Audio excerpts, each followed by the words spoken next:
গণতন্ত্ৰৰ চতুৰ্থ স্তম্ভৰ পুৰা অধিকাৰ আছে আলোচনা সমালোচনা কৰাৰ আৰু নিউজ লাইভ টাইম এইটে সেইখিনি কৰি আছে। আমাৰ বিৰুদ্ধে যদি সবতকে কোনো চেনেলে মৌলানা বদৰুদ্দিন আজমল সাহেবৰ বিৰুদ্ধাচৰণ কৰি থাকে, একদম খোলাকে কৈ আছে নিউজ লাইভ আৰু টাইম এইটে। কিন্তু গণতন্ত্ৰৰ চতুৰ্থ স্তম্ভ আমি বয়কট কৰিব নোৱাৰো। ৰাইজৰ আৱাজক আমি কেতিয়াও বন্ধ কৰা উচিত নহয়। এইটো এটা আত্মঘাতী সিদ্ধান্ত। কংগ্ৰেছ লাহে লাহে গণবিচ্ছিন্ন হৈ আছে আৰু গণবিচ্ছিন্ন কংগ্ৰেছ একেবাৰে ৰাজীৱ ভৱনৰ ভিতৰত সোমোৱাৰ কাৰণে যি কৰিব আছে সেইখিনি কৰি আছে। ইয়াৰ বাহিৰত একো নাই। এইটো এটা গণতন্ত্ৰৰ কাৰণে অতি বেয়া আৰু এটা নেশ্যনেল পাৰ্টি কংগ্ৰেছৰ নিচিনা এটা নেশ্যনেল পাৰ্টিয়ে যদি লিডিং নিউজ চেনেলক যদি বয়কট কৰে এইটো দুৰ্ভাগ্যজনক। ইয়াৰ বাহিৰত একো নাই। তেওঁলোকে নিজেই ৰাইজৰ পৰা আঁতৰি গৈছে। এতিয়া মিডিয়াত আহাৰো কোনো হেৰি নাই, কোনো কি ক'ব। ভয়তে তেওঁলোকে মিডিয়াক ওপৰত দুখ চাপি ঘৰত সোমাই গৈছে।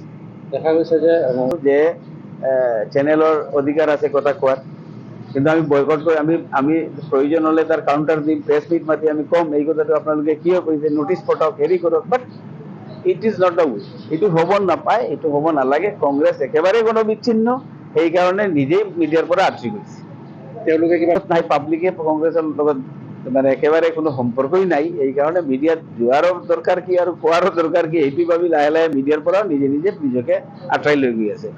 আৰু আমাৰ ভূপেন বৰা ডাঙৰীয়া মুখ্যমন্ত্ৰীৰ শপত গ্ৰহণত ইউডিএফক নামাতে তেওঁ, যে তেওঁ মুখ্যমন্ত্ৰীৰ শপত ল'ব আৰু তাত ইউডিএফক নামাতিব।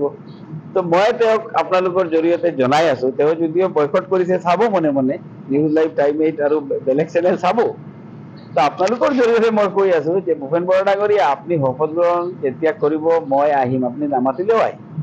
আপুনি যদি মানা কৰে জবৰদস্তি আহিম। আপুনি কিয় মোক কৈ আছে যে মই তেওঁ মানা কৰিলে যাম? আৰে তেওঁ যেতিয়া সপোনত মুখ্যমন্ত্ৰী হ'ব পাৰে, মই সপোনত যোৱাটো কি অসুবিধা আছে? প্ৰতিটো ৰাজনৈতিক দলে বজাইছে নিৰ্বাচনী ৰণদংকা। বিজেপিৰ নিৰ্বাচনী ইস্তাহাৰত জনতাৰ বাবে আছে কি? কংগ্ৰেছৰ বিৰোধীয়ে জনতাক দিছে কি প্ৰতিশ্ৰুতি? AIUDF ফেক্টৰ হ'ব নেকি এইবাৰৰ নিৰ্বাচনত? প্ৰতিটো দলৰ প্ৰতিনিধিয়ে জনতাক ক'ব তেওঁলোকৰ প্ৰতিশ্ৰুতিৰ কথা। ষ্টাৰ চিমেণ্ট 24ত চৰকাৰ কাৰ? পাৱাৰ্ড বাই ডাটা মিছন। ৰাজ্যত নিৰ্বাচনী জ্বৰ। পুনৰ শাসনলৈ আহিব নেকি বিজেপি মিত্ৰজোঁট? নে দেশত উত্থান ঘটিব বিৰোধী শক্তিৰ? অসমৰ 14টা লোকসভা সমষ্টিৰ প্ৰতিটো আপডেট ক্ষিপ্ৰতাৰে। 2024 নিৰ্বাচনৰ সৰ্ববৃহৎ কাভাৰেজ।